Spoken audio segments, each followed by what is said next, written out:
இன்னைக்கு 2 கிலோ அரிசியில் தக்காளி சாப்பாடும் 50 முட்டையில் முட்டை வறுவலும் பண்ண போகிறோம்.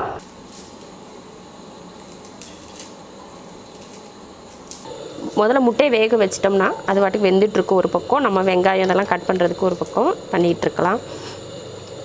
50வது முட்டை போட்டாச்சு.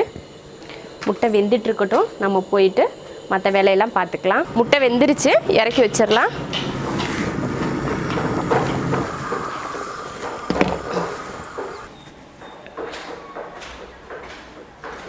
முட்டையை வேக வச்சு இறக்கிட்டோம். இப்போ தக்காளி சாதம் பண்ணுறதுக்கு முதல்ல அரிசி வேக வச்சு எடுத்துக்கலாம். ஸ்டவ்வில் பாத்திரம் வச்சுக்கிறேன்.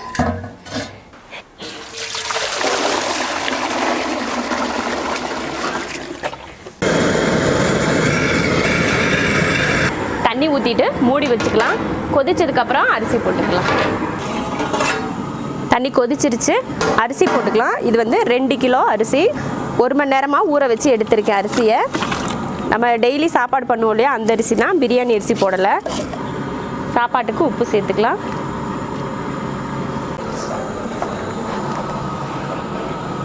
மூடி வையஸ்மா. அரிசி வேகட்டும். அதுக்குள்ளே முட்டையை வேக வச்சு எடுத்துருக்கோம் இல்லையா, அதையெல்லாம் தோலெல்லாம் எடுத்து வச்சுக்கலாம்.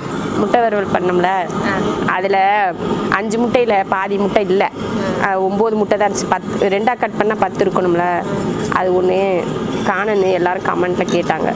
இப்போ நீ 50 முட்டையில் ஒரு முட்டையை சாப்பிட்டேன்னா இன்னொரு முட்டை எங்கன்னு கேட்பாங்க தானே. பூனைக்கு வேணுமா? பூனை குட்டை அது மோந்து பார்க்குறத பாரு. எப்படி மோந்து பார்க்குது? அழுக்கா இருக்குடி. நீ எங்க போய் இப்படி அழுக்காயிட்டு வந்த? அழுக்கு முட்டை எங்க போனேன்? ஏன் வேணுமா? முட்டை வேணுமா? முட்டையெல்லாம் பிடிக்காது அவளுக்கு.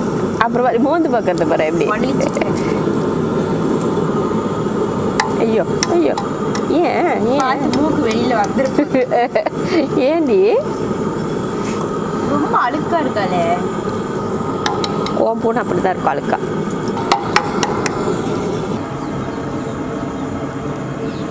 நீ கொஞ்ச நேரம் வெந்தா போதும். ரொம்ப குலைவாக அவ்வளோ வேக வைக்கக்கூடாது. இந்த மாதிரி வெரைட்டி ரைஸ்க்கெல்லாம் சாதத்தை வந்து குலைவாக வேக வச்சிங்கன்னா அந்த டேஸ்ட்டே நல்லா இருக்காது. தயிர் சாதத்துக்கு மட்டும்தான் நல்லா குலைவாக வேக வைக்கணும். இந்த மாதிரி நம்ம தாளித்து அந்த லெமனு தேங்காய் சாப்பாடு தாளிக்கிறது, இந்த மாதிரி தக்காளிக்கெல்லாம் அந்தளவுக்கு குலைவாக வேக வைக்கக்கூடாது சாதத்தை. இனி ஒரு 5 நிமிஷம் கூட இருந்தால் போதும், நல்லா வெந்துடும். அப்புறம் எடுத்துக்கலாம்.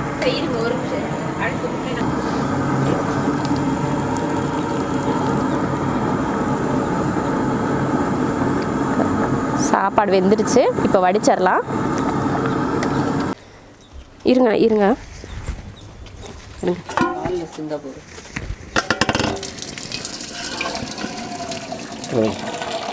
விடுங்க, நான் வைக்கிறேன் மெதுவா. நான் பிடிச்சிக்கிறேன் இல்லை, நான் வடிச்சு விடுங்க.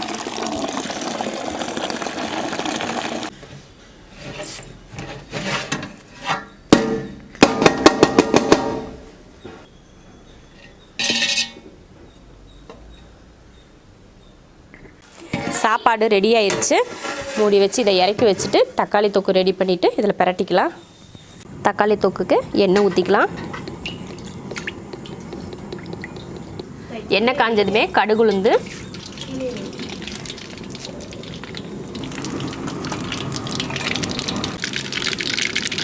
கருவேப்பிலை,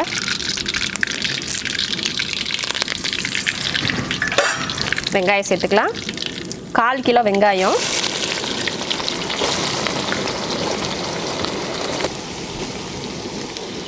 2 கிலோ அரிசிக்கு 1/4 கிலோ வெங்காயம் சேர்த்துருக்கேன்.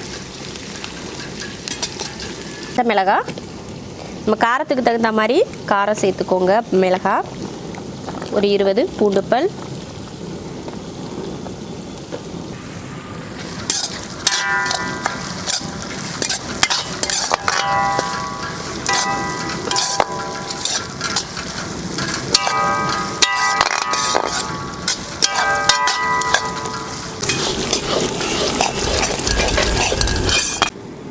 வெங்காயம் வதங்கிருச்சு. இப்போ தக்காளி சேர்த்துக்கலாம். 3/4 கிலோ தக்காளி நான் சேர்த்துக்கிறேன். தக்காளி சாதம் வந்து இந்த மாதிரி பெரட்டுறதுக்கு அதிகமாகவே நீங்கள் தக்காளி சேர்த்துக்கிட்டிங்கன்னா தான் சாதத்தில் தக்காளி தெரியும். கம்மியாக போட்டிங்கன்னா தக்காளி தெரியாது. நான் 3/4 கிலோ தக்காளி சேர்த்துக்கிறேன்.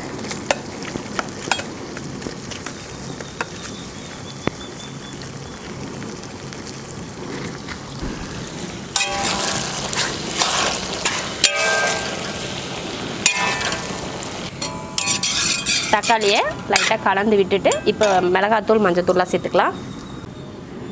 மஞ்சத்தூள் போட்டுக்கிறேன். அடுத்து மல்லித்தூள் சேர்த்துக்கலாம். 2 3 4 5 இதில் 5 ஸ்பூன் மல்லித்தூள் சேர்த்துருக்கேன். அடுத்து மிளகாத்தூள் சேர்த்துக்கலாம். 1 2 3 ஸ்பூன் மிளகாத்தூள் சேர்த்துருக்கேன். தேவையான உப்பு. கிண்டுமா.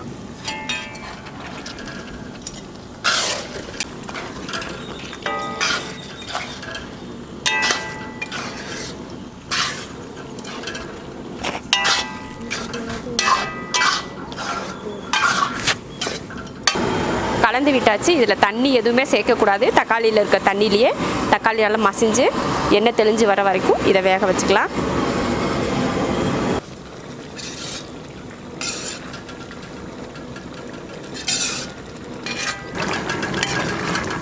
நல்லா தக்காளி வெந்து எண்ணெய் தெளிஞ்சு வர ஆரம்பிச்சிருச்சு. ரெடி ஆயிடுச்சு கிட்டத்தட்ட. இன்னும் கொஞ்சம் நேரம் இருக்கட்டும். அந்த மசால் வாடை மட்டும் போகட்டும். அந்த மசால் வாடை இன்னும் இருக்குது. அது போயிடுச்சுன்னா போதும். பார்க்குறதுக்கே கலர் சூப்பராக இருக்குது.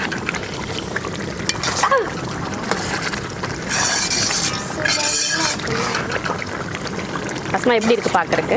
சூப்பராக இருக்குங்க. எனக்கு கேட்டா மல்லித்தலை இறக்க போகிறோம். அதனால் இப்போ லாஸ்ட்டில் மல்லித்தலை தூவிட்டு இறக்கிக்கலாம். நல்லா இருக்குல்ல? இப்போ அடுப்பை ஆஃப் பண்ணிக்கலாம். பண்ணிடுறோம். அடுப்பை ஆஃப் பண்ணியாச்சு. அந்த சூட்லேயே கிளறி விட்டால் போதும்.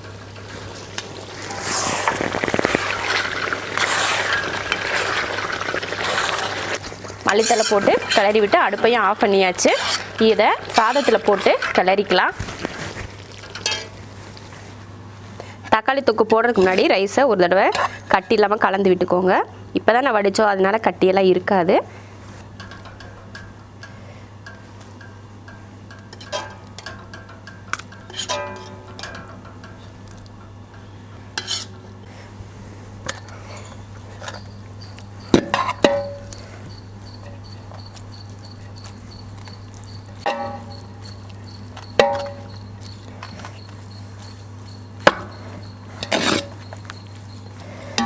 தொக்கு வந்து நல்லா நிறையா இருந்தால் தான் சாப்பிட்றதுக்கு டேஸ்ட் இருக்கும். ரொம்ப ட்ரையாக இருக்கிற மாதிரி நீங்கள் கிளறினீங்கன்னா சாப்பிட்றதுக்கு நல்லா இருக்காது. இப்படி நிறைய தொக்கு போட்டு பிசைஞ்சு வச்சுட்டிங்கன்னா அது நைட்டில் சாப்பிட்டா இல்லை நாளைக்கு சாப்பிட்டா கூட டேஸ்ட் அப்படியே இருக்கும். கொஞ்சம் தொக்கு போட்டு சும்மா லைட்டாக மேலாப்பில் கிளறி விட்டுட்டிங்கன்னு வச்சுக்கோங்களேன், அந்த தக்காளி சாதத்தோட டேஸ்ட்டே இருக்காது அடுத்த நேரம் சாப்பிட்றப்போ. தக்காளி சாதம் கிளறியாச்சு. 2 கிலோ அரிசி போட்டு தக்காளி தொக்கு செஞ்சு நல்லா பெரட்டி வச்சுட்டோம். அடுத்து முட்டை வறுவல் பண்ணிடலாம். முட்டை வேக வச்சு தோலை உரிச்சாச்சு. இப்போ அதை 2ஆக கட் பண்ணி எடுத்து வச்சுக்கலாம்.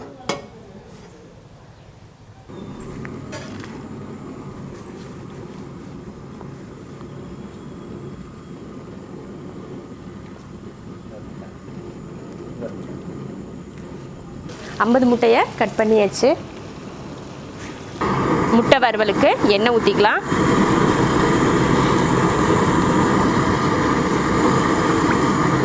முட்டையை முதல்ல வறுத்து எடுத்துட்டு அதுக்கப்புறமா தான் நம்ம வெங்காயம் தக்காளியெல்லாம் போட்டு வதக்க போகிறோம். எண்ணெய் காஞ்சிருச்சு. அதில் உப்பு போட்டுக்கலாம். மஞ்சத்தூள். அடுப்பை சிம்மில் வச்சுக்கோங்க. முட்டையை போட்டு வறுத்துக்கலாம். இந்த மாதிரி முதல்லையே பொரித்து எடுத்துட்டு அதுக்கப்புறமா வறுத்திங்கன்னா நல்லாயிருக்கும். உப்பு மஞ்சத்தூள் போடுறதுனால அதில் முதல்ல நல்லா உப்பு பிடிச்சிரும் முட்டையில். அப்புறம் தாளிக்கிறப்ப முட்டையில் உப்பு இல்லாமல் சப்புன்னு இருக்கிற மாதிரி இருக்கும். அதனால் முன்னாடி இது போல் வறுத்து எடுத்துட்டு வறுவல் பண்ணுங்கள். எப்போ முட்டை வறுவல் பண்ணாலுமே இப்படி பண்ணுங்கள், நல்லா டேஸ்ட்டாக இருக்கும் முட்டை சாப்பிட்றதுக்கு.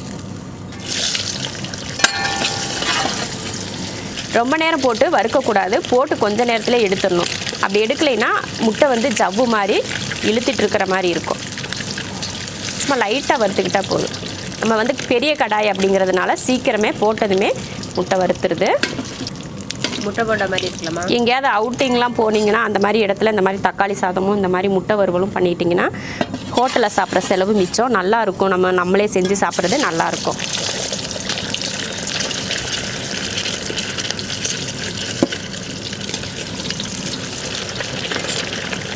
இப்படி வறுத்தா முட்டையும் நம்ம மசாலாம் போடுறப்போ வெளியில் அந்த மஞ்சக்கருவு வராமையும் இருக்கும்.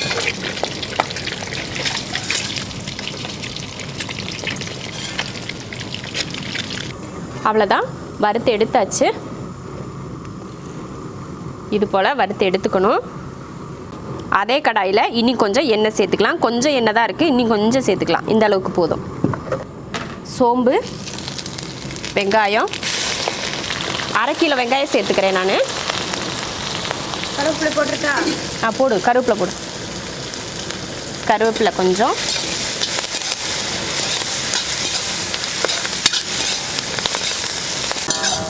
வெங்காயம் வதங்கட்டும். இப்போ தானே போட்டிருக்கோம், ஒரு கொஞ்சம் நேரம் வதங்கினா போதும். அடுத்து தக்காளி சேர்த்துக்கலாம்.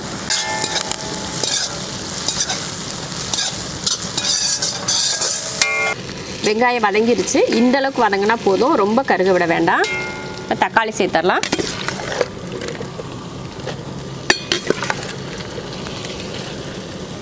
கால் கிலோ தக்காளி.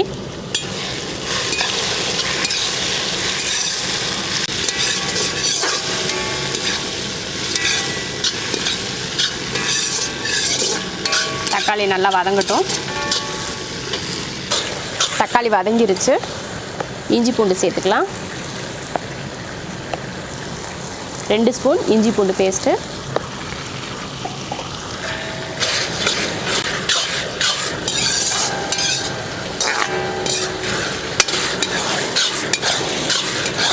இஞ்சி பூண்டு போட்டு வதக்கியாச்சு. இப்போ மிளகாத்தூள் சேர்த்துக்கலாம். 2 ஸ்பூன் மிளகாத்தூள் சேர்த்துருக்கேன். கரம் மசாலா தூள் 1/2 ஸ்பூன் கரம் மசாலா. மஞ்சத்தூள் கொஞ்சம்,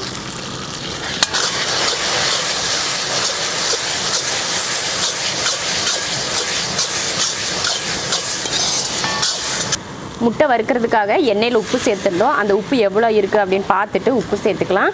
நான் உப்பு சேர்த்துக்கிறேன்.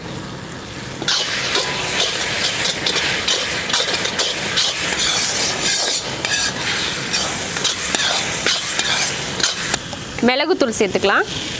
1 2 ஸ்பூன் மிளகுத்தூள்.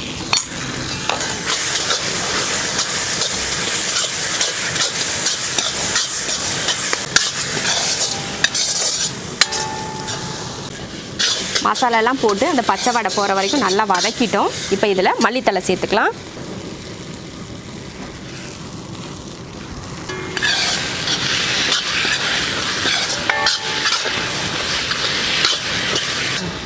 மல்லித்தழை போட்டு கலந்து விட்டதுக்கப்புறம் முட்டை சேர்த்துடலாம். இதில் நம்ம வறுத்து வச்சோம் இல்லையா முட்டை, அதை இதில் சேர்த்துடலாம்.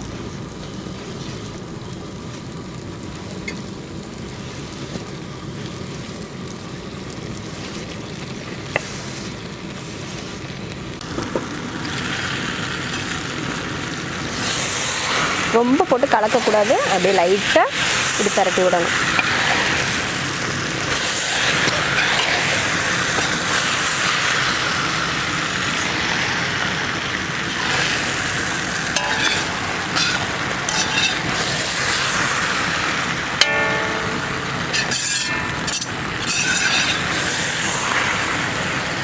மசாலா முட்டையை கலந்துட்டோம். இப்போ அடுப்பை நல்லா சிம்மில் வச்சுட்டு மூடி வச்சிடலாம். ஒரு 2 நிமிஷத்துக்கு அந்த மசால் வந்து முட்டையில் பிடிக்கிறதுக்காக மூடி வச்சிடலாம்.